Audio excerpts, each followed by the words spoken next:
Então hoje nós temos a alegria e a honra de receber o nosso irmão Décio, né? E eu permitiria, Décio, ler uma pequena parte do seu currículo.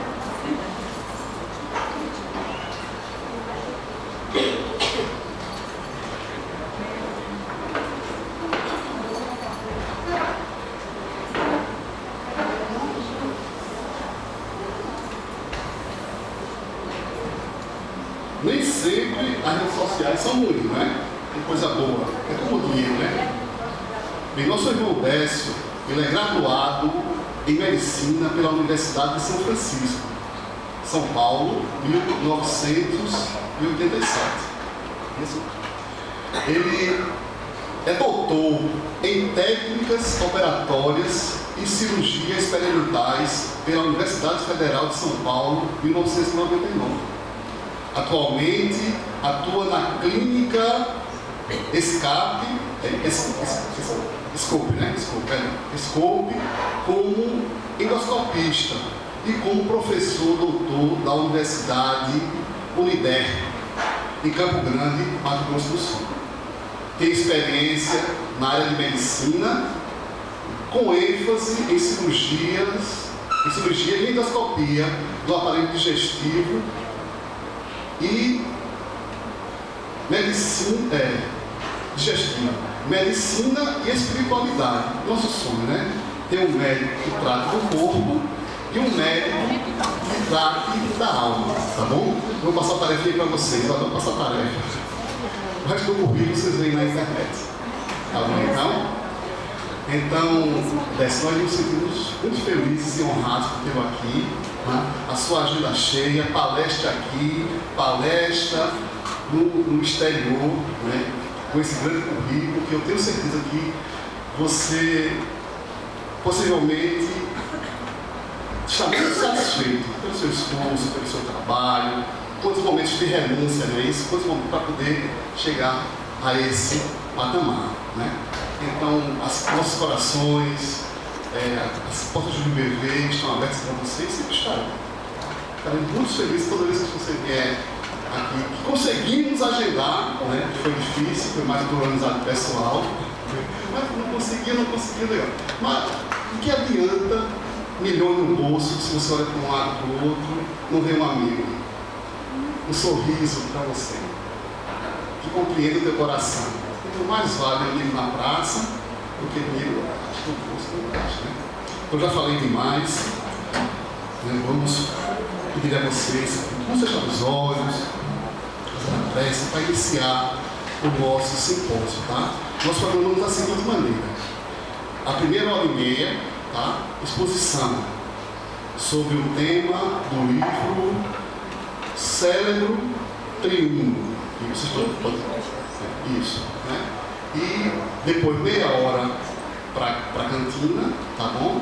E depois a hora final para a gente tirar dúvidas e fazer perguntas, tá? E na cantina, o que é que a gente faz aqui? As pessoas compram fichas, por exemplo, compram 10 reais de fichas e vai lá comprar, né, os salgadinhos e os doces. Se só consumiu 6, no final vai estar aberta a cantina para que vocês devolvam aquelas fichinhas no valor de 4 reais e peguem o livro de volta, porque assim a gente vê que é mais ágil, tá bom? Então, fechemos os nossos olhos.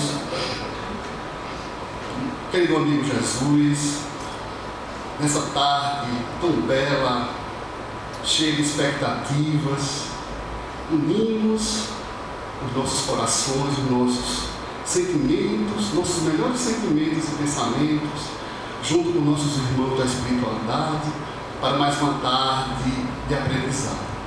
Nós possamos ter, neste chamado, mentes e corações abertos para, adquirindo esses conhecimentos, nos tornarmos cada dia melhores trabalhadores de vossa seara.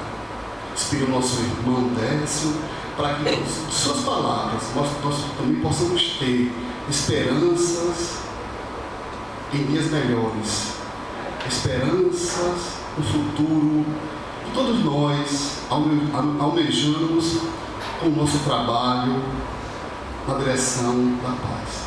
ilumina nosso caminho, nossa jornada, que nós possamos, neste amado, nos momentos difíceis de nossas vidas, procurar os vossos ensinamentos, conforto, fortaleza, para continuarmos a nossa missão aqui na terra. Em teu nome, Jesus amado, em nome do nosso bondoso Pai Criador e do nosso bom exemplo da espiritualidade, pedimos a permissão para iniciar o nosso simpósio, que assim seja. Com a palavra do nosso irmão. Bom, boa tarde. Como parece, né? Sábado à tarde, 3 horas ouvindo sobre neurofisiologia, né? Bom, eu queria agradecer o carinho que eu sempre tenho aqui em Recife, né? Eu venho, todas as vezes que eu venho, sou muito bem recebido e é um carinho enorme e eu sou muito grato, isso é uma coisa que faz diferença para mim e eu queria agradecer vocês por isso, né? E daí nós vamos falar um pouquinho sobre um assunto bastante complexo, né? Que é sobre o cérebro. O cérebro das áreas mais difíceis da medicina. Meu professor de neuro, ele falava assim que neurologia é a especialidade médica que você mais estuda para saber menos. Você estuda, não resolve nada dá certo, né? Principalmente porque a nossa medicina ela ainda é materialista. E o nosso cérebro é a última fronteira com o espírito. É o tecido que está mais próximo do perispírito, é o nosso cérebro. Então, para a gente entender o cérebro completamente, a gente vai ter que aceitar a existência do espírito. E a medicina ainda não chegou lá. Então, a gente está nesse trabalho para a construção desse paradigma, né? Que é o crescimento da medicina dentro da espiritualidade. Eu queria contar a história desse livro, né, O Cérebro Triuno, a serviço do Espírito. Esse livro foi escrito são 3 cabeças, né, são 6 mãos. A doutora Livênia, eu e o Sérgio Lopes. A doutora Livênia é um dos pilares da minha encarnação atual, né, a doutora Livênia, a doutora Marlene e o José Nilson. O José Nilson foi quem me ajudou no começo, quando eu comecei a descobrir o Espiritismo. A doutora Marlene foi quem me ofereceu a oportunidade de trabalho e é por conta dela que eu estou aqui hoje. E a doutora Ivênia, que é uma pessoa que eu admiro demais, ela é uma professora fantástica. E ela é pós-doutora em neuroanatomia funcional, ela é veterinária e ela faz neuroanatomia comparada. Então, ela conhece tudo do sistema nervoso. E eu não sei se vocês já leram, conhecem esse livro, No Mundo Maior. São 3 capítulos em que o André, deixa eu pedir uma coisa, se não dá para aparecer aqui também na tela, a imagem lá, acho que é um... Chama a Júlio para mim? Aí tá seu Júlio. Júlio tá aqui. Talvez tocando na imagem. Não, tem um... Acho que é um funcional. Então, o capítulo 3, o 4 e o 5... Não está aparecendo ali. Dá para aparecer aqui também?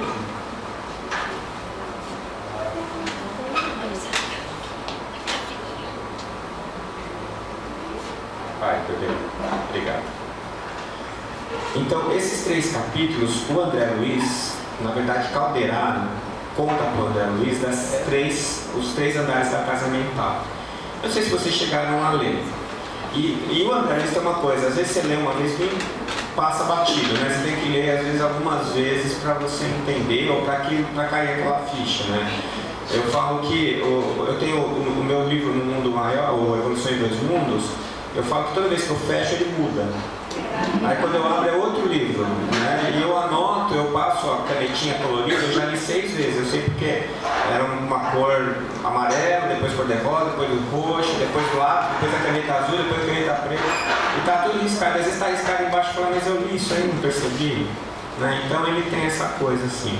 E aí ele fala desses 3 andares da casa mental. A doutora Ivênia, ela percebeu uma coisa importante. Ela percebeu que essa tese que o Calderaro passou para o André Luiz em 1947, ela tinha sido proposta mais tarde por um neurofisiologista muito famoso chamado Paul MacLean. E algumas ideias já estavam sendo colocadas pelo Wilder Penfield, que quem é da área sabe que o Penfield é um dos pilares da neurologia. É por conta do Wilder Penfield que a gente começou a estudar a neurofisiologia. E o Paul MacLean é o responsável, por exemplo, pelo conceito de sistema límbico. Todo mundo fala do sistema límbico, que o sistema límbico para cá, para lá. Quem conceituou o sistema límbico foi o Paul MacLean. Então é um pessoal da pesada mesmo. São pessoas que formaram a neurofisiologia e a neurologia. E o engraçado é que o André Luiz, o Calderaro, falou antes, né? Ele antecipou o conteúdo. E aí a doutora Ivênia, ela percebeu isso, e no livro dela, A Questão Espiritual dos Animais, ela fala dos 3 andares da casa mental, né? E o que aconteceu foi o seguinte: quando nós lançamos nesse livro dela, A Questão Espiritual dos Animais, que aliás ela lançou uma 2ª edição ampliada, que está melhor ainda, ela acabou de lançar. Então ela fala da mediunidade dos animais, da emoção dos animais. Eu recomendo vivamente que vocês adquiram e leiam, que é um livro maravilhoso, né? Aí aconteceu o seguinte: nós escrevemos esse artigo científico que foi publicado na Neuroendocrinology. Eu falei hoje de manhã. Esse artigo foi assim: eu tinha escrito no meu primeiro livro, Fisiologia Transdimensional, um capítulo sobre a glândula pineal. E quando eu escrevi o Da Alma ao Corpo Físico, que é um livro que eu escrevi antes desse, eu fiz uma revisão bibliográfica e tal, e eu publiquei como um capítulo. E eu dei uma aula sobre glândula pineal em Londres. Olha que chique, não é? E aí eu falei sobre a glândula pineal lá em Londres e tal, e o Júlio estava na primeira fileira. Quando eu terminei, ele falou assim: Décio, precisa escrever um artigo e publicar numa revista científica isso aí. Aí eu escrevi o artigo, eu mandei para ele, mas não deu certo, não ficou bom e passou. Aí quando foi lá para 2012, entrando em 2013, o Giancarlo Lucchetti, ele é do departamento científico da Associação Médica Espírita do Brasil, ele me chamou e falou assim: ô Décio, o Júlio me falou de um artigo sobre a glândula pineal, você estava escrevendo, você não quer mandar para mim dar uma olhada? Eu mandei para ele. Aí, quando eu fiquei sabendo, ele já tinha mandado e o artigo estava aceito pela Neuroendocrinology, porque o Júlio ele já pega pesado, né? Ele já manda lá para as melhores revistas do assunto e tal. E o engraçado é que ele mandou primeiro para a Pineal Research, que é a revista que mais fala sobre glândula pineal. E eles não aceitaram. Eu achei que ninguém ia aceitar, porque você falando de espiritismo, né? O artigo é assim: a gente pegou tudo que se fala sobre glândula pineal, pegou tudo que está no capítulo 2 do Missionários da Luz, e a gente fez um paralelo, o que o Espírito falou e o que a gente tem hoje na ciência. E a gente descobriu que 70 anos depois, tudo que o André Luiz falou lá é a verdade. Tudo bem, o tempo dirá, né? E aí o que aconteceu? Aconteceu que quando eles negaram o artigo, embaixo veio uma observação, e o autor da observação, que era o refir da revista, né, dizendo que eles não aceitavam, ele escreveu assim: olha, não é o perfil da Pineal Research esse artigo, mas se você mandar para a Neuroendocrinology, quem sabe eles aceitam. Aí nós fomos no site da Neuroendocrinology, ele era o editor-chefe da Neuroendocrinology. Ou seja, ele falou: aqui não aceitaram, mas a gente quer o artigo. Nós mandamos. Gente, 11 páginas, eles não mudaram com uma vírgula. A gente publicou, eu nem acreditava, porque o Jean me ligou e falou assim: Décio, eu tomei a liberdade de fazer uma revisão em cima da sua revisão, porque o que o Júlio fez, ele pegou revistas mais conceituadas do que aquelas que eu tinha levantado. E o Jorge redigiu direto em inglês e mandou. Então o artigo ficou redondinho. E eles publicaram, né? Então eu fiquei contente porque, assim, a primeira vez que o Chico Xavier e André Luiz vão para a academia, né? Foram publicados numa revista científica internacional em inglês ainda, para ficar bem chique. Eu tinha um professor que falava assim: se alguém fala uma coisa é mentira, se está impresso pode ser verdade, se está impresso em inglês é verdade. A gente tem nossa baixa autoestima como brasileiros, né? Então a gente tem essa coisa. Eles publicaram o artigo, né? E eu tenho recebido um feedback, assim, muita gente citando o artigo. O problema é que o artigo ele não fala de glândula pineal, porque isso a gente só mostrou que já tinha dito. O lance do artigo é que fala da mediunidade do Chico. E não tem como negar um matuto, um mineiro matuto do interior, sem nenhuma formação acadêmica, antecipar em 70 anos o conhecimento que a gente tem hoje de neurofisiologia da glândula pineal. Então é assim, a gente jogou na cara deles, né? Vamos ver qual é a resposta. E eles têm se interessado. Assim, mas como assim, né? Como é que esse cara sabia? Onde ele tinha informação? Não tinha como ele ter informação, né? A não ser a admissão da mediunidade. Então, é um trabalho que foi assim, a gente comemorou bastante quando publicou. E a doutora Ifênia viu o artigo e conversando com a doutora Marlene, ela falou assim: Marlene, você viu o artigo que os meninos conseguiram publicar? Ela falou: pois é, que bom, né? Deu tudo certo.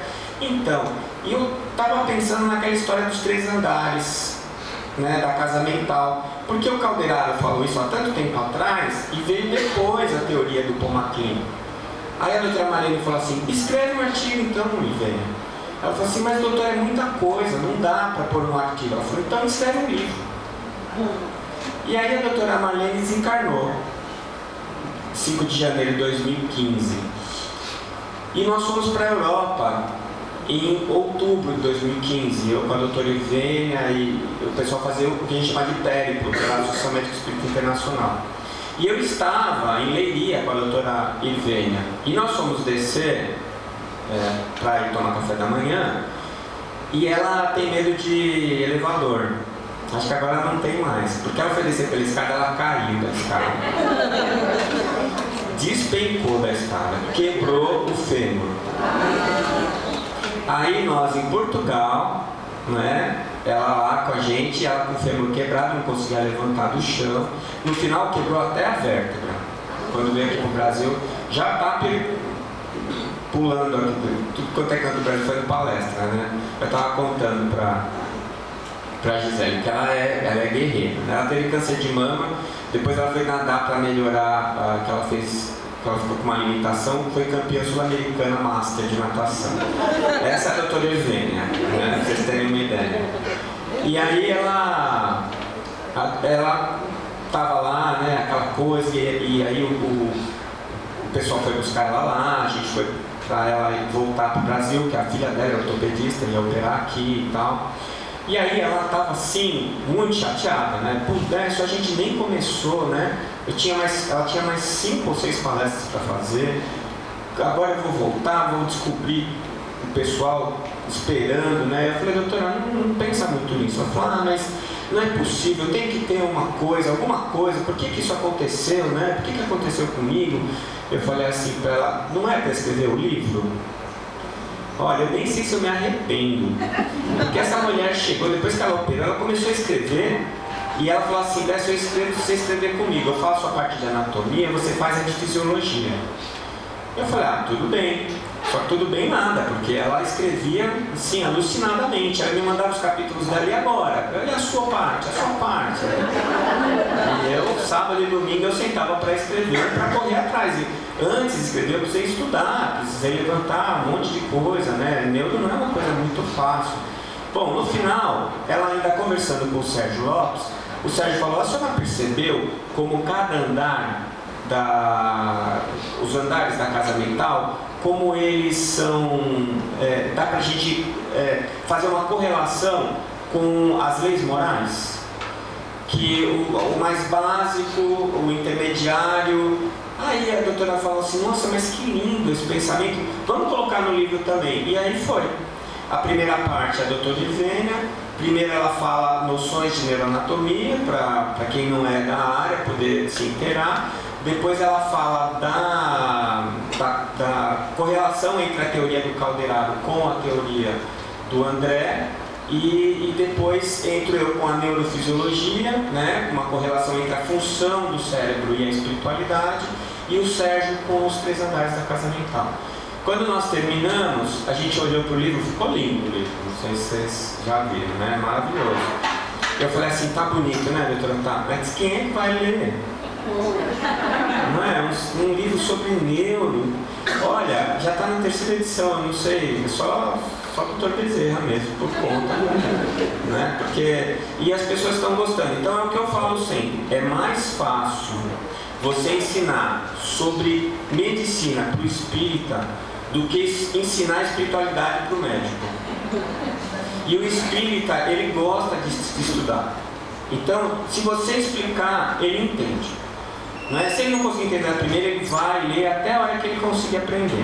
E é verdade mesmo. Então a gente fica contente porque a gente percebe que tem uma correlação muito importante com o conhecimento da espiritualidade com a medicina. E o espírita, ele percebe isso. E ele se sente muito gratificado com isso. Porque ele percebe que não é coisa do livro de 150 anos, né? Que o que Kardec colocou era genial há 150 anos, mas ainda é genial. E que tudo o que o Chico fez, os 400 e tantos livros que o Chico deixou, são livros que contextualizam para a modernidade. E mais, se você leu O Nosso Lar há mais de 10 anos, leia de novo. Os livros da série André Luiz, eles foram escritos para a gente começar a ler agora. Se você leu Evolução em Dois Mundos há 10 anos atrás, eu não sei se você terminou. Porque eu vou te contar uma coisa, eu li há uns 12, 13 anos atrás a primeira vez. Era o livro e o livro de neuro do lado. Eu falava, meu Deus, quem é que lê isso? Quem é que entende esse negócio? Né? Depois eu fui começar a estudar mais essa parte de neurofisiologia, e eu fui aumentando o meu conhecimento em neurofisiologia, e isso me fez entender melhor o livro do André. Então eu acho que assim, no futuro, a gente vai estar estudando esses livros na faculdade, porque é uma coisa tipo assim, Leonardo da Vinci, né? A antecipação do helicóptero, ele antecipou um conhecimento em muitos anos. E agora, o que está acontecendo é que a AME está fazendo o levantamento desse conteúdo, principalmente na área médica, e está publicando isso, né? A gente está estendendo. Então vocês vejam, 3 capítulos do Mundo Maior deu quase 600 páginas do Cérebro Crioulo, né? Me encomendaram uma palestra para o MEDNESP, a estrutura mental das células. Eu falei assim, bom, onde é que tem isso? Quem disse que célula tem estrutura mental? Está na Evolução em Dois Mundos. Eu falei, então tá, né? Fui lá, abri, achei, tem um parágrafo.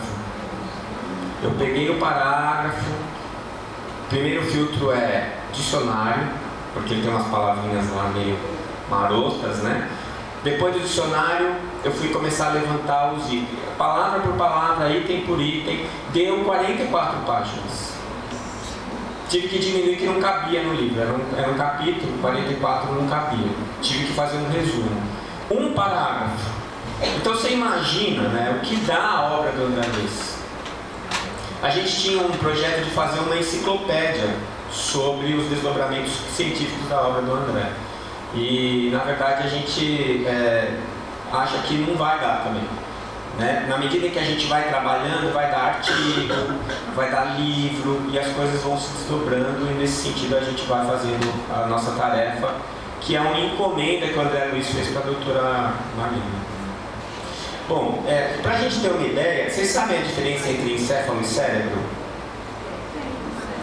O encéfalo é toda a parte do sistema nervoso central. Bom, vamos começar assim. A gente tem duas partes do sistema nervoso, o periférico e o central.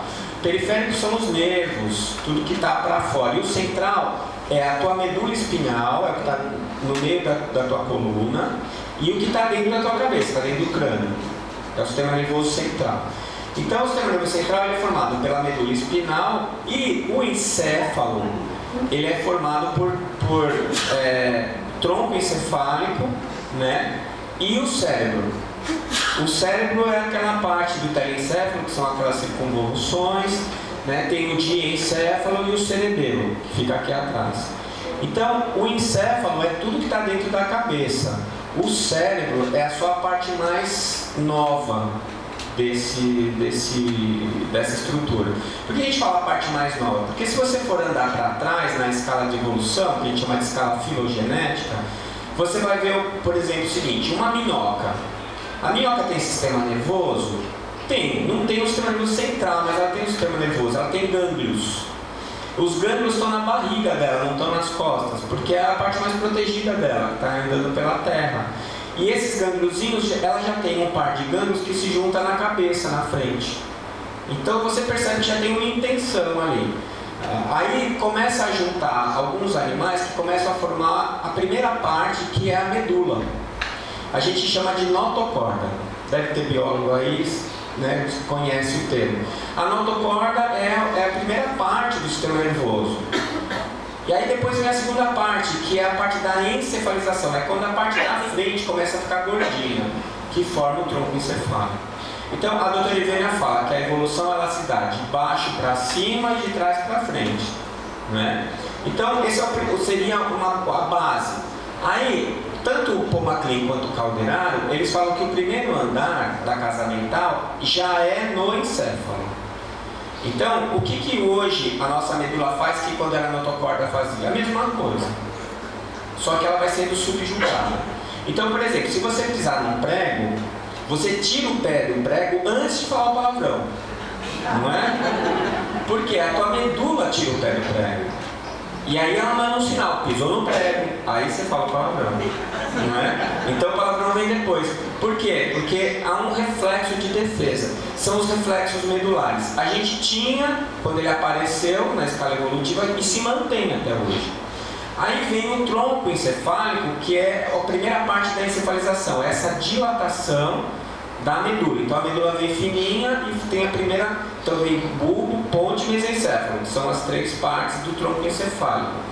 Ali está todo o nosso automatismo. Por exemplo, por que você não precisa botar despertador para respirar? Porque o seu tronco encefálico respira para você. Não é? Por que você não precisa controlar a sua pressão arterial nem o batimento cardíaco? Porque o seu coração faz isso sozinho e o tronco encefálico ajuda.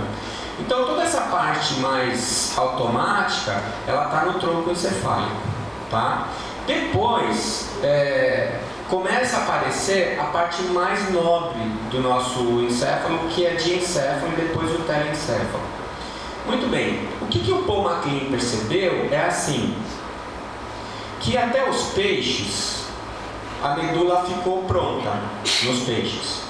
Que o tronco encefálico ficou pronto nos répteis, né? Que é chamado tronco encefálico e que o Paul MacLean chamou de cérebro reptiliano, né? Ou cérebro inicial, que é esse cérebro mais do movimento, das partes automáticas. E depois vem o diencéfalo e o telencéfalo, que inicialmente veio com a lisencefalia, né? É o cérebro liso, não tem aquelas circunvoluções, e depois vem a girencefalia, que é já com as circunvoluções. Qual é a diferença entre um cérebro liso e um com circunvolução? A área. Então, se o cérebro é reto, ele tem uma área menor do que se ele entrar e sair, entrar e sair. Então, para caber mais área no mesmo espaço, começou a girencefalia. Tá certo? Muito bem. O réptil, ele já tem encéfalo, mas o tronco encefálico dele está estável, como a medula ficou estável nos peixes. Você está dando para entender?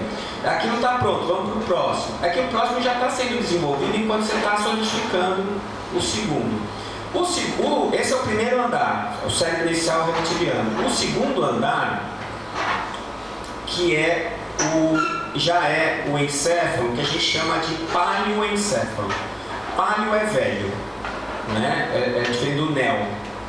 Então o paleoencéfalo é o diencéfalo, onde estão várias áreas que fazem parte das nossas emoções. Lembra que eu falei do sistema límbico? Então o sistema límbico ele rege as nossas emoções, né? A raiva, o amor, tá tudo ali. Os cientistas materialistas falam que é ali que nasce o sentimento. Não, é ali que se expressa o sentimento. Nós usamos aquela parte do cérebro para expressar os nossos sentimentos. Então, se eu lesar aquela parte, eu perco a capacidade de expressar os meus sentimentos. Tá certo? E aí vem o paleoencéfalo, que é a área que nós estamos solidificando, nós seres humanos. É o segundo andar. E o terceiro andar é o lobo pré-frontal, mais especificamente o córtex pré-frontal, que é essa área da frente da testa. Então nós vamos continuar evoluindo e a nossa testa vai crescer cada vez mais, né? Então, boné, chapéu é uma coisa que vai perder o sentido, porque você vai ficar com a sombra da testa, né? Não vai precisar ter mais problema, porque está crescendo, lembra da doutora Ivênia? De baixo para cima, de trás para frente. O terceiro andar é onde estão as nossas capacidades mais nobres, que é uma coisa que nós, seres humanos, tem e que os outros animais, os outros mamíferos não têm. A nossa capacidade de raciocínio contínuo, a gente pensa o tempo inteiro, os outros animais têm raciocínio fragmentado. Vocês sabem disso ou não? Pergunta para o seu cachorro, ele vai te explicar como é que funciona. Então, às vezes ele está lá, daqui a pouco ele fica com aquela cara assim. Você fica pensando, o que será que ele está pensando? Nada, não está pensando em nada.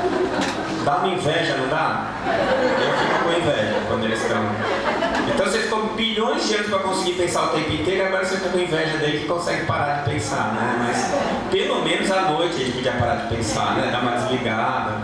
Então, não é porque perguntaram para o cachorro, fizeram eletroencefalograma do cachorro e você percebe que as ondas elétricas do córtex dele, eles entram em plano em alguns momentos. Então, ele pensa, para de pensar. Pensa, para de pensar. O que isso traz? Traz uma maior dificuldade de fazer associações.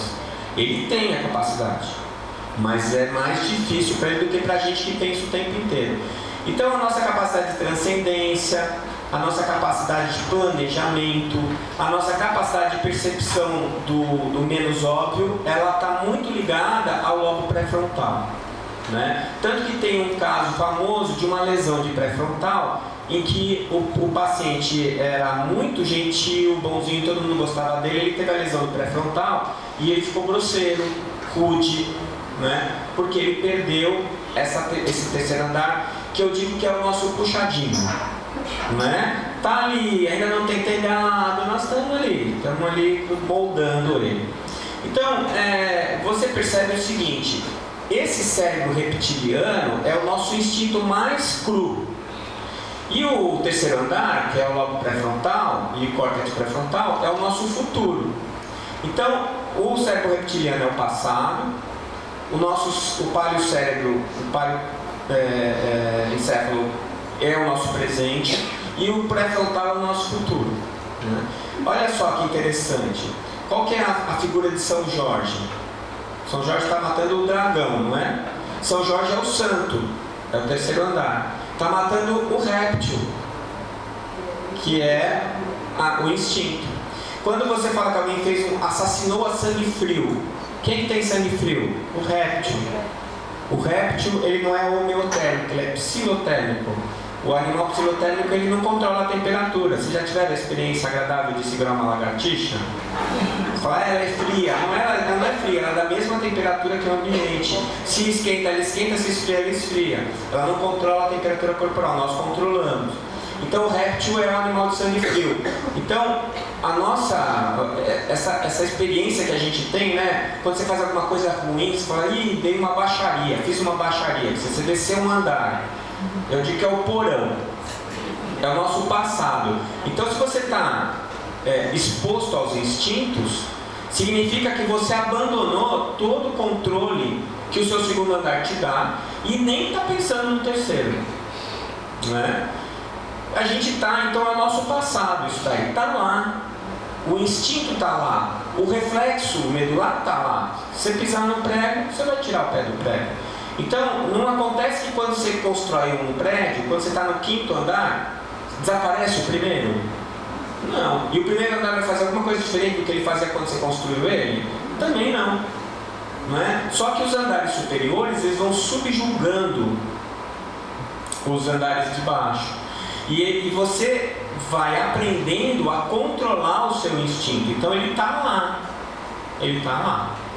Né? Toda vez que você se irrita, você perde a cabeça, literalmente você está perdendo o controle da sua cabeça. E aí você baixa um andar e deixa o seu instinto tomar conta. E aí você vai agir igual um animal age. Você vai reagir por instinto. Então, o que acontece? Como agora você já é uma pessoa que tem até um terceiro andar, que você usa de vez em quando, se você está no trabalho, por exemplo, o teu patrão te humilha, faz uma coisa muito errada, você não vai pular no pescoço dele. Né? Porque você sabe que se você fizer isso, ele vai te mandar embora, você não vai ter salário, né? Você pode ser preso. Você não pensa em nada de Jesus, essas coisas você não pensa, né? Não vou, né? Você pensa só na polícia e tudo mais. Aí o que você faz? Você planeja, você vai embora, fala, tudo bem, chefe, tudo bem. Aí você arruma outro emprego, agora que você tá, aí você vai lá e pega no pescoço dele, até ele ficar roxinho. Né? Então, você planejou, você subjugou o instinto, naquela hora a tua vontade era pular em cima dele, você não pulou. Tá certo? Então é assim, esses andares vão subindo para criar um maior controle. Então nós estamos numa fase agora, que é o nosso presente, que é o segundo andar, em que a gente está agindo um pouco por egoísmo, né? Nós somos egoístas. Então a gente está tentando se dar bem. A gente quer ser bem sucedido, a gente já não age mais no instinto cru. Mas também, assim, a gente também não está lá no terceiro andar ainda, né? De transcender a matéria. A gente ainda é muito material. Tanto que a gente acha que a matéria é real. E não é. Né? A matéria é um colapso quântico na nossa mente. Não existe, é uma interpretação. O nosso cérebro cria o mundo que está ao nosso redor. Ele não existe. E a gente acha que isso é que é real. E aí você fala que Deus, o mundo espiritual, é criação da cabeça do amigo. Na verdade não é, é lá que é a realidade. Né? Se você ficar sem o seu cérebro, você começa a enxergar o que é. E com o cérebro você enxerga o que você acha que é, o que você quer que seja. E essa é uma diferença importante. Né? Então o terceiro andar é aquele lugar onde você vai encontrar uma sublimação. É onde você vai quando você está em prece. É onde você vai quando você ouve uma música maravilhosa. É onde você vai quando você lê um texto que te emociona. É onde você vai quando você se sente apaixonado pela humanidade, pelo planeta. Quando você olha uma paisagem bonita. Esses são os momentos em que você vai para o terceiro andar. Onde é que a gente tem que viver? No terceiro? É o ideal, mas não dá. Não tem nem banheiro lá. Tá sem porta. É só puxadinho. Então, por enquanto, é pra gente dar umas visitadas lá. Quanto mais você visitar, melhor. O que a gente tem que evitar é de descer pro primeiro andar. A não ser que aconteça alguma coisa, tipo assim, se você está atravessando a rua e de repente você vê um carro em alta velocidade vindo na sua direção, é hora de ir pro porão. Não é? Sai correndo e gritando. Porque senão o carro vai passar em cima de você. Você fala assim, ô irmão, vai devagarzinho. Não é? Então não dá. Então, fora esses momentos de emergência, de defesa da própria vida, a gente está no segundo andar. Então o que acontece quem quer viver no primeiro andar? Vive como um bicho, né? É aquele indivíduo primitivo. Vocês devem conhecer mais de um, né? Mais de um. Ele vive a sensação. Ele vive o prazer imediato. Ele não pensa em consequência, ele não pensa em nada, na verdade. E ele vai vivendo aquilo, só satisfazendo as necessidades básicas, né? O segundo andar somos nós. E o cara que quer viver no terceiro andar, mesmo sem o telhado, sem o banheiro, sem nada, ele vive uma vida meio produtiva, né? Porque ele está tentando uma coisa que ainda não tem condições de fazer. Então, geralmente, é aquele que fica buscando só a autopromoção. Ele quer, na verdade, ele é tão egoísta quanto o do segundo andar, ele quer se dar bem, né? Então, ele não produz, fica rezando o dia inteiro. Em vez de rezar, faz que nem a Madre Teresa, né? Que pulava o muro do convento à noite para ir ajudar os pobres. Não, vamos ficar aqui rezando. Não, tá, vamos rezar, mas vamos ajudar os pobres? Né? É uma coisa mais segundo andar mesmo, mais regida pelo terceiro andar. Tá? Então é mais ou menos isso. Essa é a mistura da teoria do André Luiz com a teoria do Paul MacLean, que são exatamente iguais. Tem umas poucas diferenças nas estruturas anatômicas que formam, né, na divisão que o Paul MacLean fez e que o André fez. Algumas pequenas diferenças de estrutura neural. Eu sou mais o André do que o Paul MacLean. Eu acredito mais no André, é uma opinião minha, mas eu acho que o André está certo, né? Então essa é a ideia do cérebro triuno. Por que não é trino? Trino são três que estão agindo em conjunto. Mas essas 3 estruturas, elas são 3, mas elas agem como uma. Por isso que não é trino, é triuno, né? Então, o nosso cérebro, ele está em desenvolvimento, nós estamos produzindo, mas é assim, a função faz o órgão, como disse Diderot, né? Não é o contrário. Então, na questão da evolução, qual que é a diferença? O materialista, ele fala assim, que tem uma mutação gênica aleatória e, sem querer, o animal nasce com uma característica. E aí essa característica é colocada à prova pelo meio, né? E se aquela característica for benéfica, o animal mantém a sua linhagem genética e vai manter. Então, o que a gente acha que está errado nessa história? O por acaso.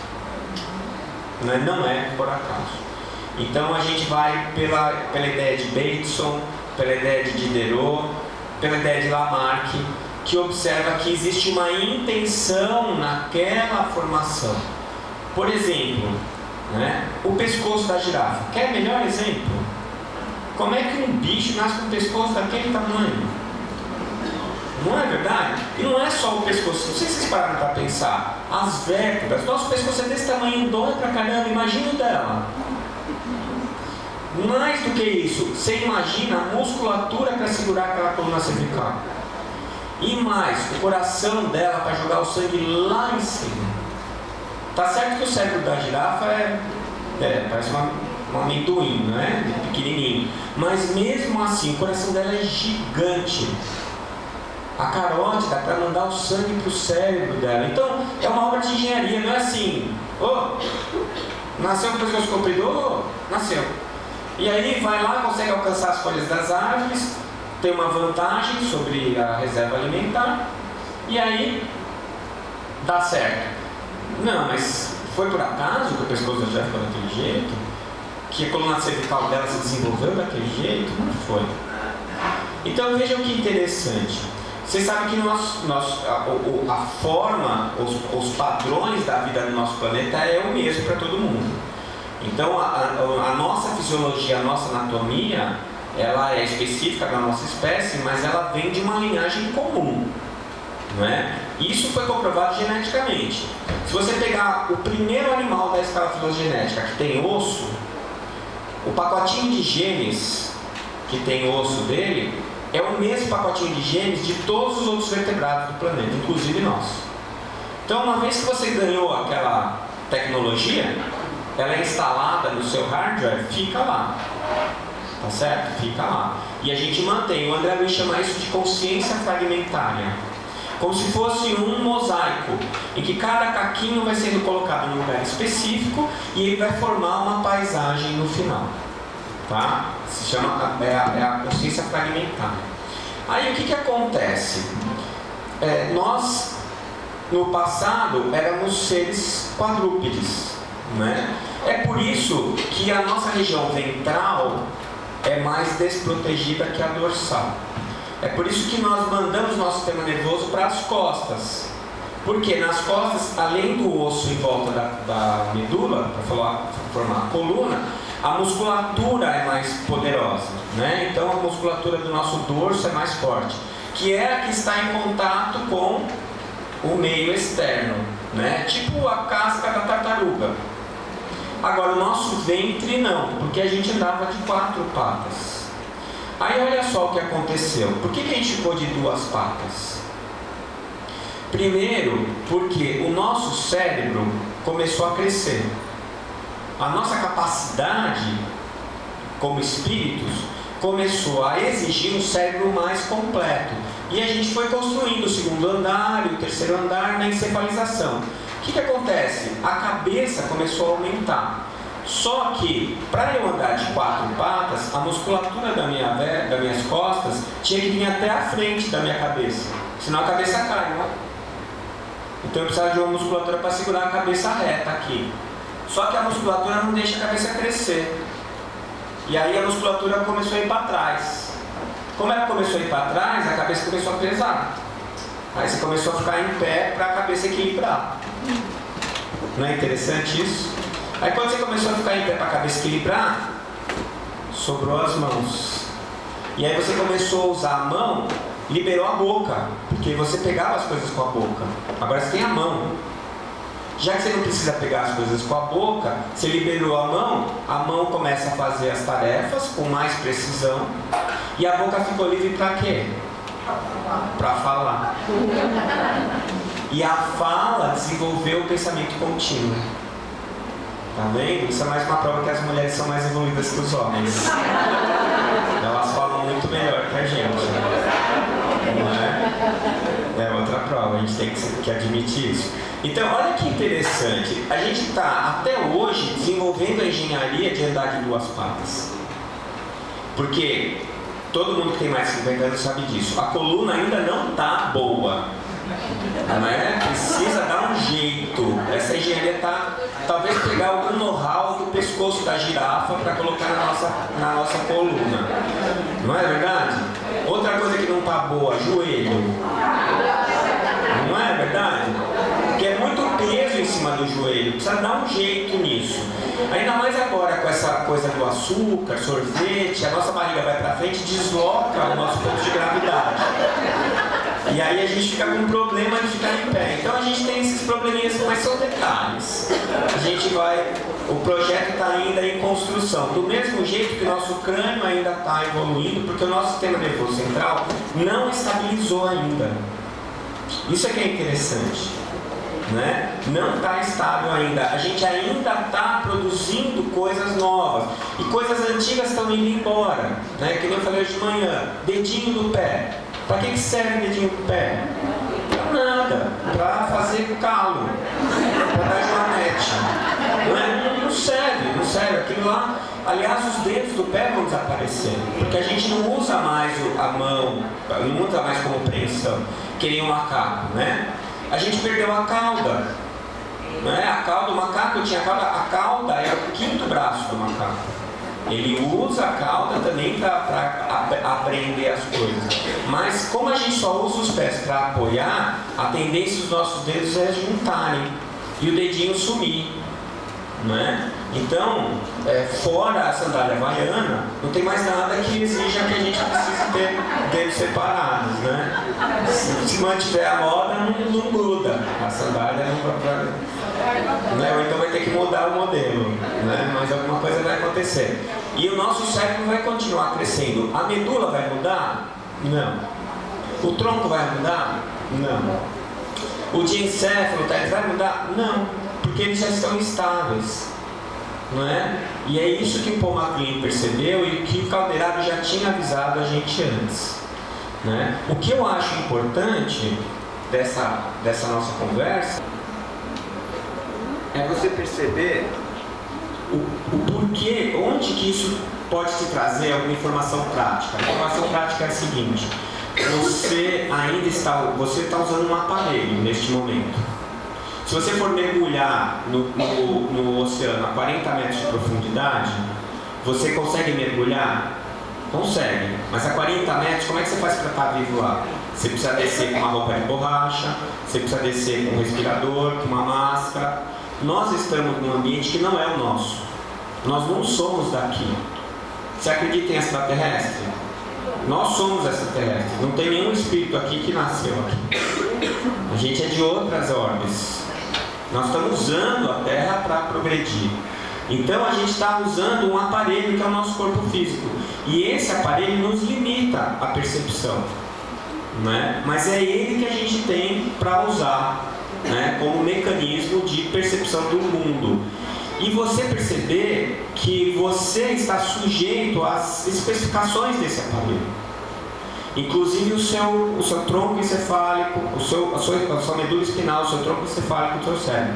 Você só consegue ver, sentir e perceber aquilo que o seu sistema nervoso está apto ou preparado para perceber. Fora isso, você não vai perceber nada. Consegui enrolar bem vocês, hein?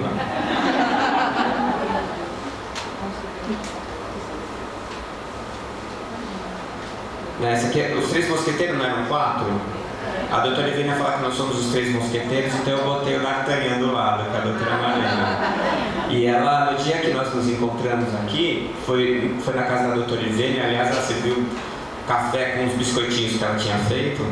E a gente foi para fechar o livro. E a doutora Marlene estava lá. E eu senti, não falei nada. Ela sentiu, não falou nada. O Sérgio sentiu, não falou nada. Aí depois que terminou, eu falei assim, posso falar uma coisa? Eu senti a doutora Marlene lá e no final todo mundo tinha sentido, né? E a gente fez um final no livro com algumas coisas que eu acho muito legais. Inclusive, a última página é uma poesia do Parnaso de Além Túmulo, que eu não tinha lido, mas que eu acho que foi escrita para esse livro. É impressionante como aquela poesia diz exatamente o que a gente quer explicar no livro, né? E eu acho que a inspiração foi para a doutora Ivênia, foi dada pela doutora Marlene. Então, a gente já falou aqui do Paul MacLean, do Wilder Penfield, né? Então, é isso aí que eu estava falando para vocês. Nosso cérebro é um instrumento de manifestação da mente, né? Então, o Calderaro fala, o sistema nervoso é um elemento de comunicação entre a inteligência e o meio. É isso mesmo, né? Aí eu quero fazer um teste com vocês. Vocês lembram qual é a música do Silvio Santos? Então, eu vou dar uma música, em vez de dar 2 notas, eu vou dar 2 letras. Eu quero que vocês me digam o nome da música. CS. Quem fala a música? Não, né? Agora eu vou mostrar de novo, aí vocês vão matar.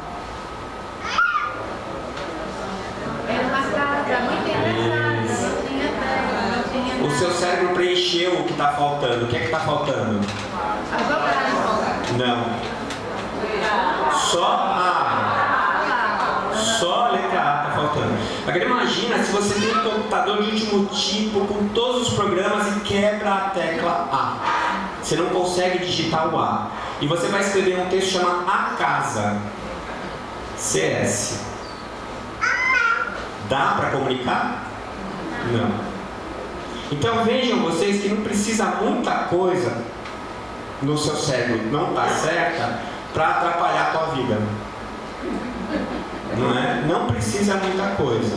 E aí que eu falo o outro lado da moeda. Se o materialista fala para mim que tudo tá no cérebro, eu não acredito. Mas tem espiritualista que acha que tudo está no espírito. Aí ele fala assim, você está deprimido? É falta de Deus. Olha, eu não quero rogar praga, mas um dia você vai ficar deprimido também, você vai ver que não é nada disso. Falta de Deus todos nós temos. Ah, isso daí você está pagando faltas do passado. Só eu tenho faltas do passado? Não é verdade? Então, na verdade, o que está acontecendo aqui? Está acontecendo que eu tenho um aparelho que tem um defeito que às vezes é mínimo. Mas esse defeito mínimo me dificulta eu me expressar. E também pode dificultar eu receber, né, a informação. Então, na verdade, você lê um texto desse, você fala assim, ó, o cara não sabe escrever, a gente sai reclamando, né? Porque a gente é bom fazer isso, falar a verdade. Falar mal dos outros não precisa muito, né? Dá uma cutucadinha, a gente já sai. Até uma pessoa que você gosta fala assim, mas eu gosto dele. Mas tá todo mundo falando mal, eu também vou. Não é? Tem essa coisa, é um esporte nacional, falar mal dos outros. Então a música é essa, né? Aliás, essa música do Vinícius e do Toquinho, vocês sabem o que é essa casa? Alguém sabe? É o útero. É o útero. Ficou mais bonita a música, não ficou? É o útero, né? Muito interessante. Então, quem escreveu não tinha letra A. O que acontece no nosso cérebro? O nosso cérebro tem uma característica que foi descoberta nos últimos 20 anos, que se chama neuroplasticidade. Vocês já ouviram falar? Então é mais ou menos o seguinte, é como se você tivesse um computador e quebra a tecla A do computador. E você começa a escrever, em vez do A, você digita o Y, porque você nunca usa o Y. Então você vai trocar o A pelo Y. No nosso cérebro, se eu ficar usando o Y o tempo todo como A, o Y vira A. Ele pega uma área do cérebro e faz essa área trabalhar para você para produzir aquilo que está faltando. Então, isso antes do período crítico, que vai mais ou menos até os 7 anos de idade, isso é muito rápido. Então, veja, vocês já ouviram falar da doutora Adriana, aqui de Campina Grande, com os microcéfalos? Vocês viram o que ela está fazendo com aquelas crianças? Por quê? Porque a criança nasce sendo estimulada. Então, o que acontece? Mesmo com a anatomia do cérebro dela disforme, ela dá função para todo mundo. E aí a criança cresce, às vezes, sem sequela. não é? Sem sequela. Por quê? Porque o cérebro estava com defeito, mas ajeitou, otimizou. Agora, depois do período crítico, quando você sofre um AVC, por exemplo, é mais difícil. Porque as áreas que já estão programadas para fazer uma coisa, para você apagar aquilo para pôr outra no lugar, fica mais complicado. É por isso que a neurofisiologia diz assim, que é mais fácil enganar alguém do que convencer do que ele foi enganado. Né? A nossa política nacional está mostrando bem como essa verdade neurofisiológica acontece, né? Porque assim, você aprendeu de um jeito, a sua tendência é achar que aquilo é certo sempre, mesmo que as evidências te mostrem que não. Então, o que os neurofisiologistas estão estudando? Um jeito de resetar o cérebro. Geralmente, para você resetar, você precisa de um trauma emocional ou um trauma físico, que faça com que áreas do seu cérebro que não estão sendo usadas sejam limpas para você poder reprogramá-las com uma outra função. E aí quem faz essa reprogramação é o fisioterapeuta, né? O fisioterapeuta é aquele cara que fala assim, levanta e anda. E você levanta e anda, né? Eu admiro demais essa profissão, eu acho que os caras são gênios, né? E é a coisa da insistência, olha, vamos levantar? Olha, vamos... hoje eu não estou afim, não, vamos lá. Né? Então o que ele está fazendo? Ele está estimulando o teu cérebro a desenvolver uma outra área, a desenvolver aquela que você perdeu. Né? E o nosso cérebro faz isso, é a neuroplasticidade. Então hoje é o grande coqueluche da neuro, é a neuroplasticidade. Isso mostra, mais do que nunca, que a sua mente é produzida pelo seu cérebro, ou é o seu cérebro que produz a mente, ou é a mente que produz o cérebro. Não é? Se a sua mente, se a sua vontade faz o cérebro mudar, então não pode ser o cérebro que cria a mente. Né? Esse é um dos princípios mais elementares e que mostra da dualidade. O nosso cérebro não é produtor da nossa mente. A nossa mente não é uma secreção do cérebro. É o contrário. O nosso cérebro é um instrumento de manifestação da mente. Tá? Então, assim, dá pra ver o que é isso? Que imagem é essa? Não dá. Então, se eu colocar um óculos preto na sua frente, um óculos fosco, e pedir para você olhar uma paisagem, você vai conseguir olhar? Não. Mas se eu colocar a lente certa, aí você fala, olha, uma paisagem, tem o mar, tem o céu. Então, se eu puser o óculos, né? Isso aqui é o meu curso de alfabetismo instantâneo. Eu não consigo ler, aí eu consigo. Não consigo, né? Então eu fico analfabeto sem e alfabetizado com. Se eu puser o óculos para falar com vocês, eu não vejo vocês, fica todo mundo borrado, né? Mas para eu ver de perto, eu preciso do óculos para eu ver direito. Então, tudo depende do que eu estou olhando, com qual instrumento eu estou olhando. Então, o meu cérebro, ele pode ser um multifocal, e eu consigo ver vários ambientes, vários níveis. Ou então, pode ser um óculos de perto e eu não consigo ter uma visão panorâmica. Ou ser um óculos de longe e eu não consigo ter uma visão de perto. Então, o que eu vejo é diferente, dependendo de cada cérebro. E mais do que isso, dependendo de cada espírito. Porque o espírito opera o cérebro. Mesmo que eu opere o cérebro exatamente igual, que é uma coisa que não vai ter, mesmo em gêmeos idênticos, né? Cada um operando o seu produz um resultado diferente. Vocês lembram do Rubinho Barrichello com o Schumacher? Os dois tinham Ferrari, não é? A Ferrari era igual, não era? Só que um sempre ganhava e o outro não. Né? Não é porque o Rubinho era ruim, eu acho que ele era bom, mas ele era pior que o Schumacher. Né? Hoje ele é melhor que o Schumacher. Né? Só que eles não disputam mais nada, mas ele tinha mais habilidade, o Schumacher tinha mais habilidade de dirigir. Né? Então, com o mesmo carro ele fazia mais. Então, isso acontece com a gente. Às vezes, com a mesma estrutura neural, eu produzo mais que o outro. Às vezes, com menos eu produzo mais. Né? A gente vê isso. Tá certo? Então, as duas coisas estão valendo. Mas uma coisa que a gente não pode perder de vista é que a partir dessa visão que o cérebro me oferece. Então, tem os pacientes psiquiátricos ou neurológicos que eles não têm um aparelho que deixe eles verem o mundo como nós vemos. Então, a gente chama eles de loucos, porque eles estão fora da realidade. Eles não estão fora da realidade, eles estão dentro da realidade deles. é que nós estamos no mesmo site da internet. Todo mundo aqui está online, né? Nós somos só avatares. Os nossos corpos aqui são avatares. Nossa consciência aqui somos nós. E ela está lá no plano espiritual. E o computador é o seu cérebro, que está online, no mesmo site. Está todo mundo no mesmo site. Então é como se a gente estivesse jogando um videogame. E aí, se a gente tiver na mesma sintonia, no mesmo videogame, a gente consegue conversar no videogame. Agora, se tiver alguém que está lá, mas não está vendo na tela dele o mesmo programa que a gente, ele vai parecer desorientado. Na verdade, ele está dentro de uma outra realidade, né? E isso é que acontece nos pacientes psiquiátricos, nos pacientes neurológicos. Eles estão usando um aparelho defeituoso.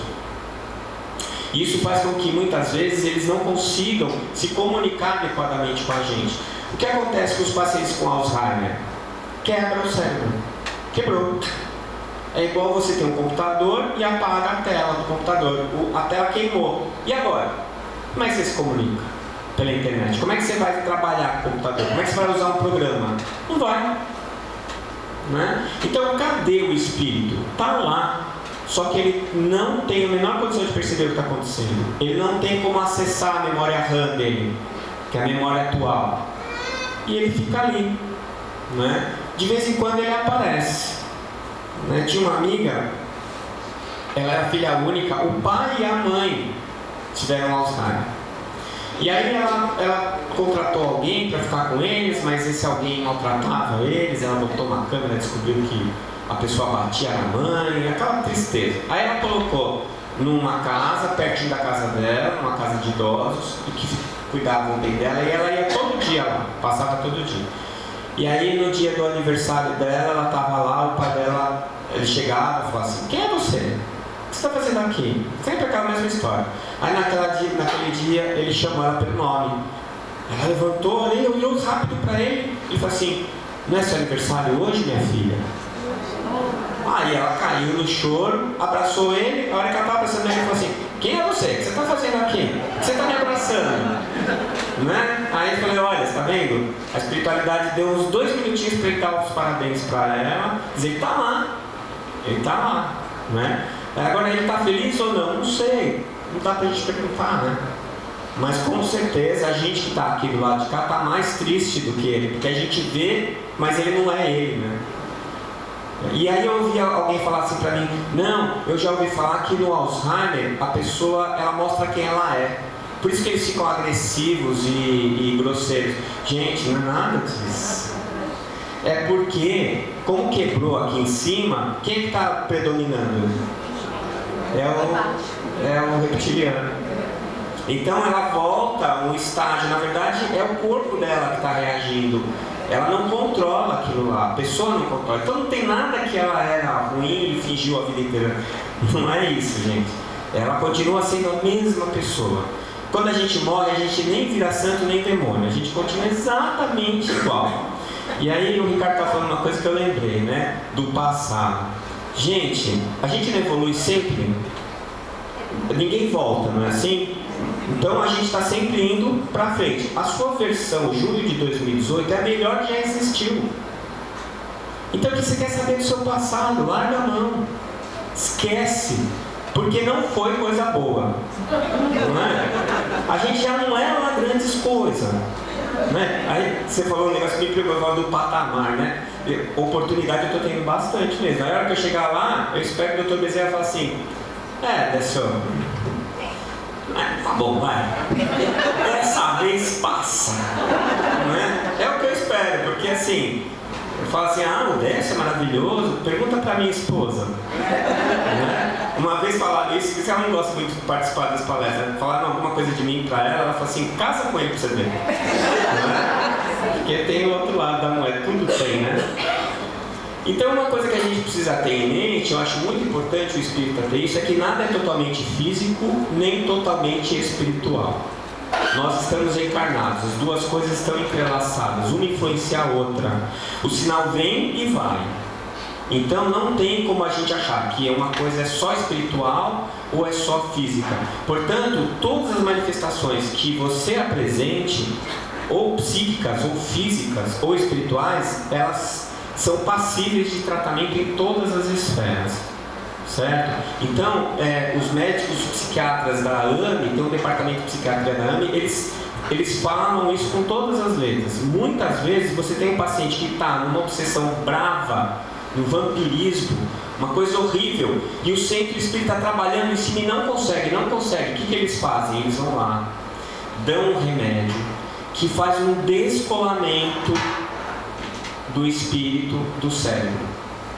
E aí esse descolamento facilita com que você trabalhe melhor, bloqueia a via mediúnica com o remédio, e aí você dá um respiro para o paciente, e aí você consegue trabalhar ele ao mesmo tempo em que a casa espírita faz a psicoterapia no espírito, e aí você vai tratar os dois ao mesmo tempo. Não tem como você resistir com uma pressão enorme em cima de você, você sendo enganado, a sua percepção alterada, e você quer que o cara responda, é difícil. Então, eu falo isso por mim, né? Deixa de ser vaidoso e orgulhoso, né? Você está precisando de ajuda? Pede.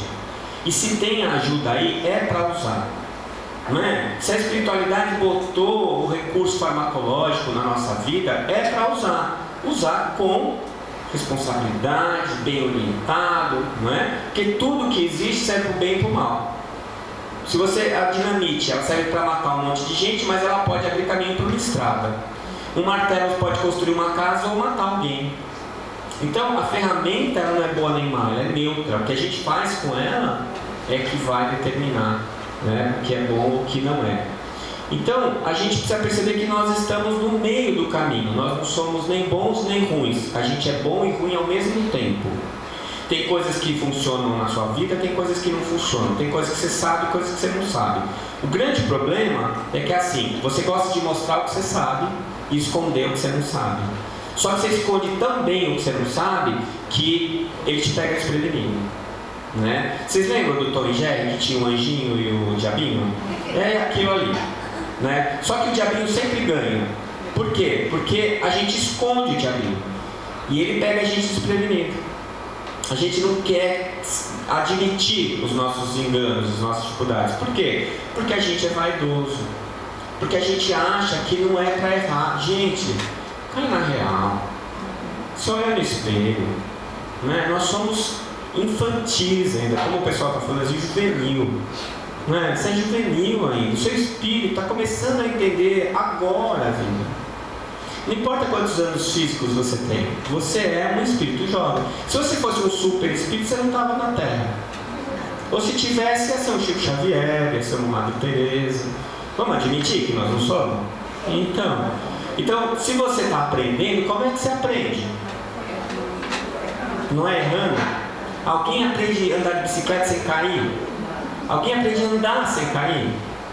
Aprende. Então, se você está aprendendo e você vai errar, como é que você não admite o seu erro? Como é que você se sente culpado e se sente mal por ter errado? Faz parte do seu processo evolutivo. Então, errou, o que é que faz? Faz o que Paulo fez. Não é? Senhor, o que queres que eu faça? Tudo que eu fiz para trás estava errado. Matei, torturei, tudo em nome de Deus. Estava errado, né? Tava, Paulo. Esse é Deus falando. Tava, Paulo, você estava errado. E aí o que ele fez? Oh meu Deus, eu não sirvo para nada. Oh, ficou lá deitado, lá na areia do deserto chorando. Senhor, o que queres que eu faça? Foi um dos mais importantes dos apóstolos de Jesus. Então, o que a gente tem que fazer quando a gente percebe o erro? Aprenda com o teu erro. Assume a responsabilidade do que você fez, mas larga a culpa para lá. Porque culpa é adoecimento da alma orgulhosa. A culpa é característica daquele que não admite que errou. E quando você erra e se culpa, o único antídoto para essa toxina é o perdão. E a gente acha que tem que perdoar o outro. Eu estava conversando com uma senhora de 93 anos, que estava assim, não vai, não vai. Vou desencarnar, não vou desencarnar. Vou desencarnar, não vou desencarnar. E a gente sentou lá para conversar. Eu falei, a senhora vai desencarnar, a senhora sabe, né? Ela deu risada, falou, 93, né, doutor? Eu falei, pois é. E aí, como é que a senhora está? Não, eu perguntei muito para Deus por que Ele me segurou tanto tempo aqui. É que eu tinha muita coisa para perdoar. Eu falei, puxa, que legal. O que é que a senhora precisava perdoar? Aí ela ficou falando do meu genro, do meu vizinho, do meu marido, do meu não sei o que, não sei o que. Quando ela terminou a lista infindável, eu fiquei pensando, e ela? Não é? Os outros é que tem que perdoar ela? Não.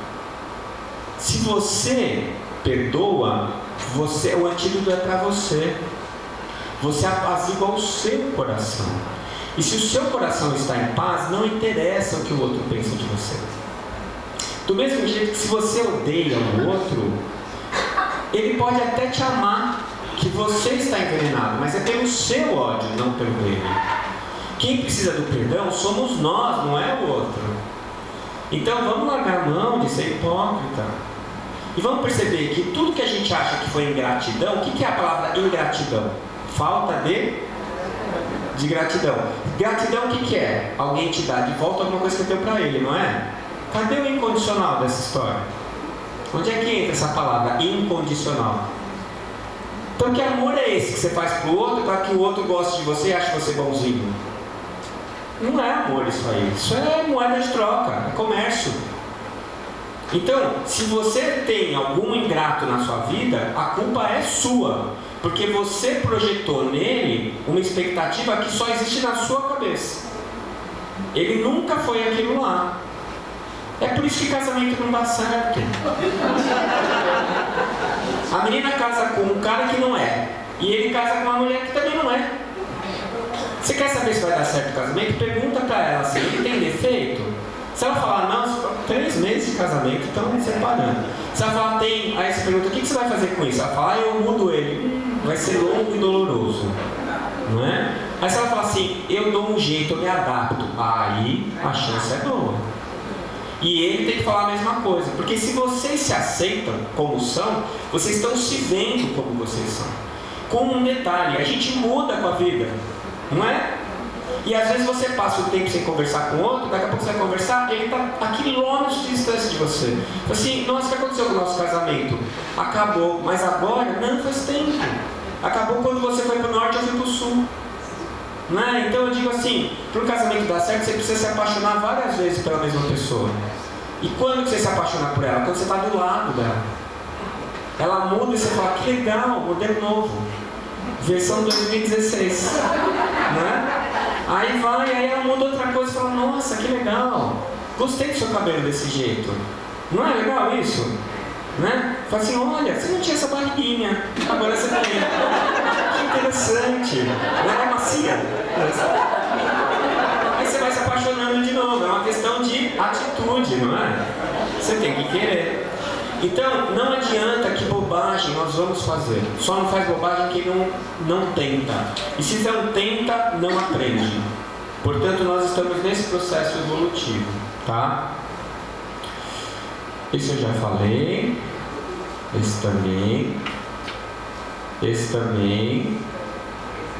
Lembra dos 3 andares, do passado, presente e futuro. Dos andares, né? Aqui, ó, aqui é a evolução do crânio, vocês estão vendo embaixo? Olha que interessante. A gente não tinha a parte da frente. Se você pegar o crânio de um macaco, acho que tem uma imagem aqui. Olha lá. O crânio do macaco, ele só tem face, né? A boca para frente, o olho para frente, ele não tem testa, aqui é reto. E ele tem só essa parte de trás. Aí você vai vendo o crânio de um macaco, o crânio do homem mais primitivo é o Homo habilis. Tem uma discussão se o Homo habilis foi a primeira espécie humana ou não. Mas ele tinha uma capacidade craniana de 500 ml, meio litro. A nossa hoje é de 1500 ml. Então, para onde cresceu? Para trás? Não, para frente. Então você vê que hoje a face, ela não é proeminente. A testa, ela acompanha a face. Né? E no futuro ela vai ser mais proeminente ainda, a tendência é a face ir para trás. Às vezes quando eu vejo aquelas imagens de ET, que eles fazem aquele cabeção e a face reta, né? Eu fico pensando que acho que é por aí mesmo. Né? Eu não sei se a gente vai ficar verde. Mas o resto, eu imagino que...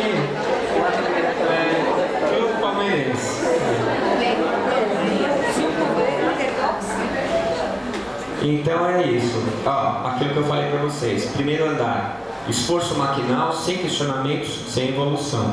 No terceiro andar, contemplação sem obras, renúncia sem aproveitamento, sem evolução. Então você tem que estar no segundo andar, que é onde a gente tem manobra de ação. Então a hora que a gente consertar tudo aqui, aí a gente vai para o terceiro andar, tá? Então, provérbio chinês, né? Passado é história, futuro é mistério, o hoje é uma dádiva, por isso que chama presente. Não é legal isso? Então, e a gente fica reclamando. Uma das coisas que eu aprendi em terapia, eu fiz 8 anos de psicoterapia, eu vivia no passado ou no futuro. Eu sou um nostálgico, né? Mas tudo que a gente vai escolher, eu gosto das coisas velhas, antigas. A minha mulher fica brava comigo. Então, esse negócio de carro com forma antiga e moderna, eu amo essas coisas, eu acho super legal. Se depende da minha casa, tem tudo coisa de museu, né? E é porque eu vivo muito no passado. E aí eu me angustio muito com o futuro. E cadê o presente? Ou eu estou preocupado com o futuro, ou estou curtindo o passado. Está errado.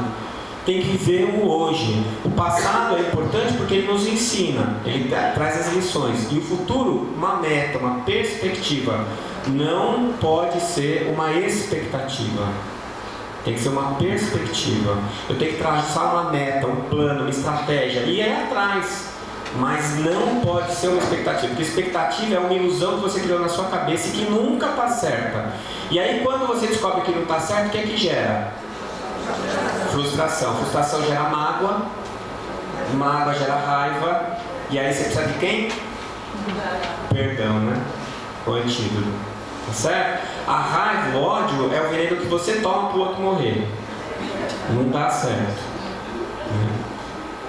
E aí a mente é a consciência. Olha, em 1960, Bateson resgatou o conceito de mente. Todo ser vivo sabe sobreviver, alimentar-se, respirar, excretar e reproduzir-se. Esse seu saber corresponde à mente. Essa é uma visão bem primitiva do conceito de mente, né? Mente é um processo cognitivo de manifestação da vida.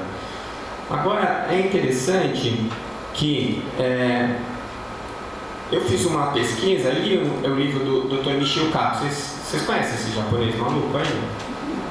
Ele é um físico e ele é um grande pensador, ele tem escrito muitos livros, é um cara muito inteligente, muito interessante. E aí ele fala que a mente está logo ali no próximo pensamento, mas quando nos pedem para defini-lo ou explicá-lo, não temos a menor ideia, né? E esse outro filósofo, David Chalmers, ele levantou mais de 20 mil artigos científicos, 20 mil, vejam bem. Eu acho que eu não li 20 mil na minha vida inteira, ele levantou 20 mil para definir consciência, né? Aí qual é a conclusão que ele chegou? Que nunca a ciência estudou tanto para não chegar a consenso nenhum. Então, o engraçado é que os materialistas, eles falam que consciência não existe. Eu estava num congresso na Alemanha, assisti uma palestra de uma professora da Universidade de Berlim que estudava circuitos neuronais. O nome da palestra dela era Circuitos Neuronais e a Consciência. Eu estava doido para assistir a palestra dela. Não estava nem me contendo. Aí ela começou a palestra, começou a falar da neurofisiologia, dos circuitos neuronais, e eu lá olhando, e olhava no relógio, mas cadê a consciência? Cadê a consciência? Nos últimos 5 minutos ela vira e fala assim: olha, a gente conclui então que consciência não existe. Eu falei, tá errado isso aqui. Ela fala em alemão, fala alemão, estava com fone de tradutor, né? Eu falei, o cara traduziu errado, não é possível que ela falou isso. Aí ficou aquele silêncio, tudo bem. Não falei nada, né? Quem sou eu? Aí na mesa redonda, ela cometeu um grave erro. Ela foi falar mal da doutora Oliveira. Ela falou mal da roupa da doutora Oliveira, na verdade. Ela falou, aquela mulher que está de vermelho ali, falou uma coisa que está muito errada. E Bibi meteu a boca na doutora Oliveira. Eu não aguentei, eu pedi a palavra. Aí eu falei assim, doutora, eu queria fazer uma pergunta para a senhora. Qual consciência decidiu que consciência não existe? Nossa, eu achei que ia ser a Terceira Guerra Mundial, né? Na Alemanha, né? A gente nunca sabe. Mas você sabe o que ela fez? Ela admitiu, ela falou, você tem razão. Eu falei, então, o raciocínio que a senhora fez é falso. Não é porque a senhora não achou a consciência dos circuitos neuronais que a senhora vai dizer que não existe, porque a consciência é auto-evidente. Eu não preciso provar que ela existe, eu tenho que tentar entender de onde ela vem. Aí ela queria mandar 2 pós-graduandos para trabalhar no meu laboratório, aqui no Brasil. E para explicar para ela que não tinha laboratório. Ela em alemão e em português, os 2 tentando falar inglês, ninguém se entendia, estava uma tristeza. No final ela achou que eu estava de má vontade, que eu fiquei bravo com ela, né? Mas ela não ficou brava comigo. Eu acho isso muito interessante. Eles não têm essa coisa da emoção. Nós brasileiros, né, a gente já botei a bandeira lá, sai para brigar com ela, porque ela tinha falado mal do Dr. Oliveira. Ela não está nem, né? Ela queria saber da verdade, então ela falou, interessante, vou mandar uns pós-graduandos para fazer pós com esse menino aí, depois quando eles voltarem eu vou aprender um pouquinho sobre isso. Só que não tem pós aqui, né? No meu laboratório só cabe eu, né? Na minha cabeça, né? Não tem jeito. Então é interessante que isso, você olha na neurofisiologia, e é muito comum os cientistas que admitem que consciência não existe. Que a consciência é um epifenômeno do cérebro, né? E isso é uma coisa que eu não consigo aceitar. O problema de definir alguma coisa é que definir, você já para pensar nessa palavra, dar um fim, estabelecer um limite. Então dá para definir Deus? Não tem limite, não dá para definir, não vai definir nunca Deus. Não é? Agora, a gente pode ser definido? A gente sim, a mente talvez, mas se você sair do quadrado do materialismo, né? Porque a mente não é material e ela não é um epifenômeno da mente. Ao contrário, a física quântica está mostrando que a matéria ela é subjugada à mente, não o contrário. É por isso que está dando tanta confusão a quântica, porque a própria física admitindo que existe matéria e algo não material que, por pior ainda, comanda a matéria. Quer dizer, a matéria é o que eu quero que ela seja. Isso deixou todo mundo doido, né? Até hoje. Até hoje. Então, onde é que a gente vai buscar o conceito de mente? Eu já vou dar uma pausa para vocês tomarem um café e alimentar os seus neurônios. O único lugar que eu consegui um conceito de mente legal foi no Emmanuel. Aliás, o conceito de saúde que o Emmanuel deu é o melhor. Perfeita harmonia da alma. E o conceito de mente que Emmanuel deu é o melhor. A mente é o espelho da vida em toda parte. Então vamos lá. O que é a vida? Que é outra definição que não existe. A biologia não define vida. Vejam que interessante. Biologia, estudo da vida. Ah, você estuda a vida? Estudo. O que é vida? Não tem definição. Como assim? É igual a consciência. Não tem. Não existe. Ué, mas como é que você é consciente e não existe a consciência? Não, eu não sei. Não tem. Vamos estudar outra coisa. Não é? Então, a vida é a inteligência. É a nossa capacidade de ser, não é? De elaborar coisas, de julgar coisas, experimentar coisas, guardar memória. Toda a parte cognitiva, intelectual, ela é uma manifestação da vida, não é? Mesmo uma vida primitiva. Uma vida primitiva, você fala assim, isso vale para mim, mas e para a ameba? Pois é, a ameba é uma vida primitiva, mas ela excreta, ela se alimenta, ela foge de alguma coisa que está agredindo ela vai para cima de uma coisa que pode ser nutritiva para ela e assim por diante. Então é uma forma muito rudimentar, mas não é? Mas é. Então, quando o Emmanuel chama de o espelho da vida, não é? Ele está falando que a mente é o espelho do meu eu. Tá? Bom, isso é a minha interpretação. Vocês estão, a frase é essa. Eu vou explicar o que eu entendi, depois vocês veem se aceitam ou não. Então, o que é o espelho da vida? Ele está no pensamento em vida, isso. Então, o André concorda com o Emmanuel quando ele diz assim: o cérebro real é aparelho dos mais complexos que em nosso eu reflete a vida. Então, o que o André está falando é o seguinte: o nosso cérebro é o aparelho que nos faz ver o espelho. E o espelho é o que eu estou refletindo de mim. Dá para entender isso?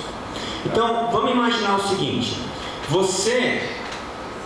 o espelho está vendo uma parte de você, não é assim? Então, o espelho é a mente. Então, você vai lá na feira, compra aquele espelhinho com a borda laranja. Que na hora que você põe na parede ele quebra, que é grampeado, né? O cantinho é grampeado.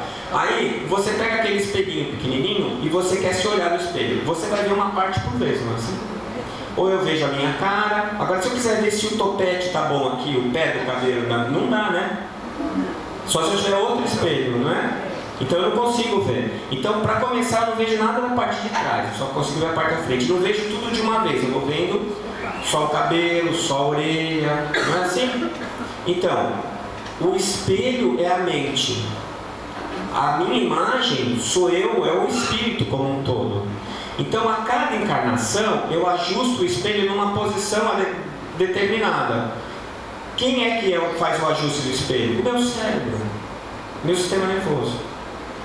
Tá dando para entender? Isso é meio viajante, mas é isso. Agora, o que é a consciência? É o tamanho do espelho. Então, quanto maior o espelho, menos mistério tem para mim, sobre mim mesmo. O que está no espelho é o consciente. O que está na bordinha do espelho é o subconsciente. Eu não estou vendo objetivamente, mas eu consigo entender. E o que está atrás, que está longe, é o inconsciente. Na hora que eu estou desencarnado, não tem mais o espelho, não tem mais o cérebro. Eu consigo ver de uma maneira mais global. Mas, o que acontece? A cada encarnação em que eu aprendo alguma coisa, meu espelho vai ficando maior. Até que vai chegar um dia que vai ficar igual aquele espelho do Mude Meu Look. Não é? As mulheres sabem disso, os maridos que têm que assistir televisão com as mulheres também. Aquele programa Mude Meu Look, e que no final ela entra lá, é espelho em cima, embaixo e em toda a volta. Aí é a consciência plena. É quando você chegar no ponto máximo de percepção do universo e que não vai ter mais inconsciente.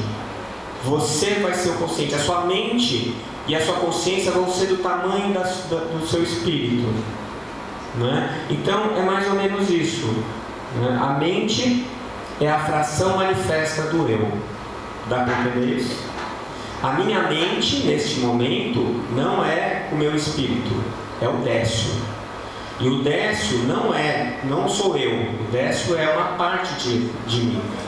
Eu estou Décio. Não é? Na próxima eu pretendo vir um pouco maior e com o olho azul.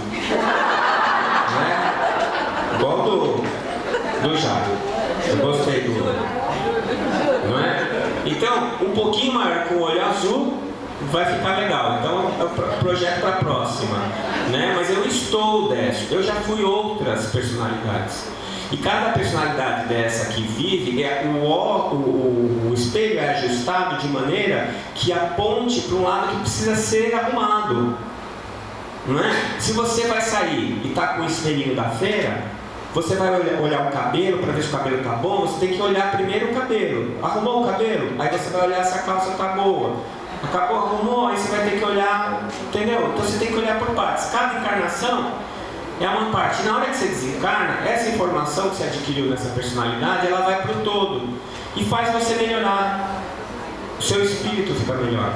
Você cresce, não é? Então é mais ou menos isso. Cada encarnação, a sua mente é uma fração de você, mas é a fração expressa do seu eu.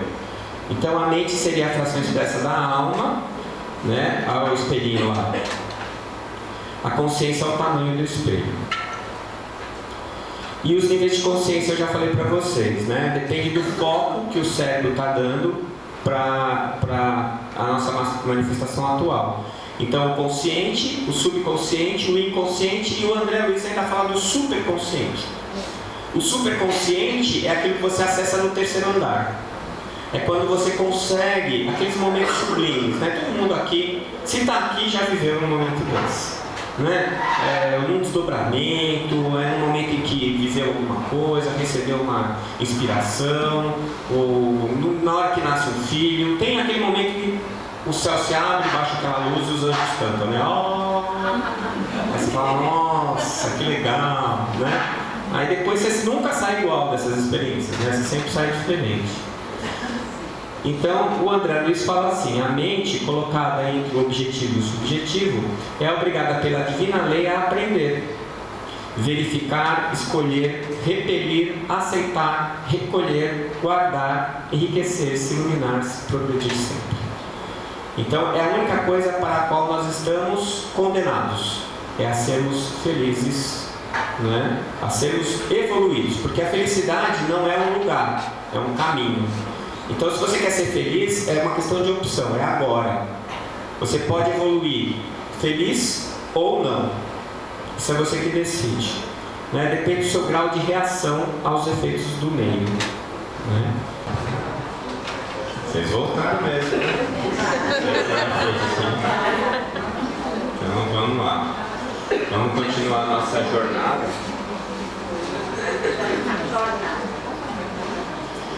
Aqui é sobre a realidade física e espiritual. Eu já dei uma palhinha para vocês, né? Quando eu falei para vocês que, na verdade, o que está acontecendo ao nosso redor não está acontecendo do jeito que a gente imagina. Então, para trocar em miúdos, é mais ou menos o seguinte, né? Fisiologicamente funciona assim. Todo estímulo que vem do meio, o que é um estímulo? Um estímulo é uma mudança de alguma coisa. Por exemplo, se eu pegar uma bacia com água gelada e uma bacia com água quente, você põe a mão esquerda na água quente e a mão direita na água gelada, e vai ficar 1 minuto lá. Aí, no meio eu ponho uma bacia com água a temperatura ambiente. Você tira as duas mãos e coloca ao mesmo tempo na água com a temperatura ambiente. O que vai acontecer? Eu faço isso com os alunos lá na faculdade de medicina. Assim, como é que está a água? A direita está gelada, a esquerda está quente. Bota a mão na água do meio, eles põem. E agora, como é que está a água? Eles começam a rir. Por quê? A mão que estava na água gelada, a água está quente. E a que estava na água quente, a mão está gelada. Aí a água está quente ou está fria? Eles não sabem dizer. Não é? Então, a mesma coisa o açúcar no café. Então, se você vai tomar açúcar, você vai tomar o café, alguém bota o açúcar e dá para você. Aí pergunta, tá bom de açúcar? Qual é a referência que você usa? Memória. Geralmente é o quanto a sua mãe punha de açúcar no café. Você já reparou que a mãe da gente sempre faz a melhor comida do mundo? Será que todas as mães são ótimas cozinheiras? Não. É porque aquele sabor ele é marcado com a memória emocional. Então, mesmo que a sua mãe só saiba fritar ovo, é o melhor ovo frito do mundo. Porque denota cuidado, carinho, amor. Então você guarda aquilo como uma memória positiva. Toda vez que eu for tomar um café, eu vou comparar o café com a minha memória do quanto de açúcar que a minha mãe punha. Agora, se eu tomo um café, aí eu vou lá e como um bolo doce, e aí eu vou tomar o café de novo, o que acontece? Ficou amargo. Ah, então antes tinha açúcar, agora não tem mais? Não é, que você compara. Por isso que é uma coisa muito boba, você fala, você chega, o pessoal está na piscina, tá boa a água? Tá, pode entrar. Aí você entra, nossa, tá gelada, você me enganou. É porque o seu corpo estava quente, a água vai estar fria, não tem como você entrar na água e a água está quente, a não ser que você tivesse mais frio que a água.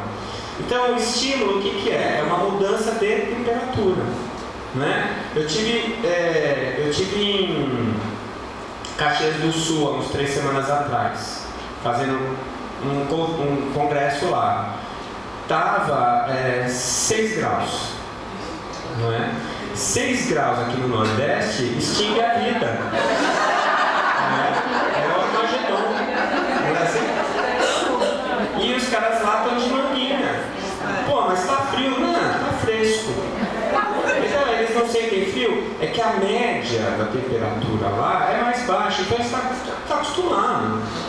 Não é? Aqui a média é mais alta, então um pouquinho de frio já é muito frio. Não é?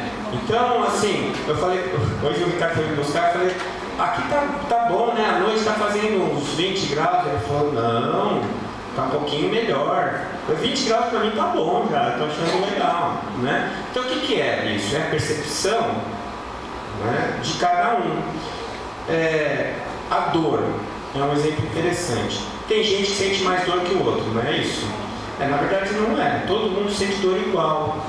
A maneira como você reage à dor é que é diferente. Então eles fizeram um teste, uma placa de metal com 40 graus centígrados. Você coloca a mão na placa, 40 graus é quente, dá uma sensação dolorosa. E aí eles mediram no nervo qual era a frequência de potenciais de ação que eram liberados pelo nervo a 40 graus. Eles testaram 100 pessoas, para 100 pessoas é a mesma frequência. Ou seja, uma placa, a temperatura de 40 graus faz a mesma coisa em todo mundo. Aí um bota a mão e fala assim, pelo amor de Deus, olha, queimou minha mão. Aí no dia seguinte ele está assim, ai, não consigo mexer a mão, acho que queimou. E o outro bota a mão lá, tá quente? Tá. Muito, um pouquinho. Tá doendo? Tá. Não é?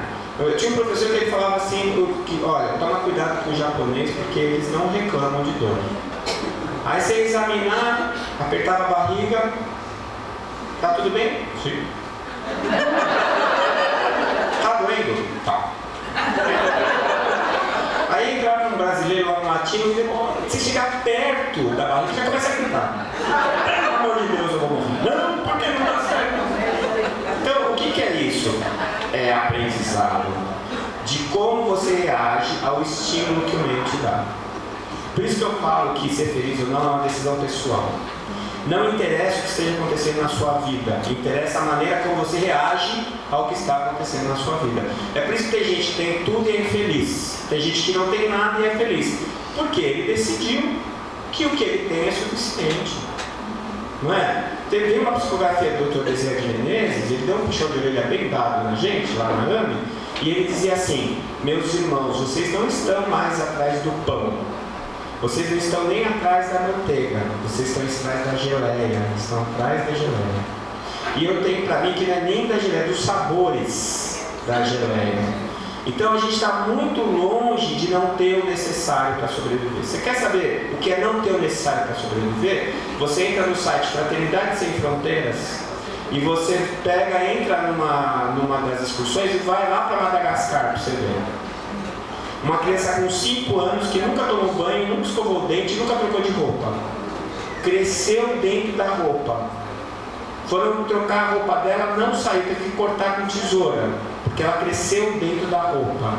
As pessoas conhecem as crianças lá pela cor da roupa, não troca nunca. Você imagina o que é isso? Você imagina que é uma criança que nunca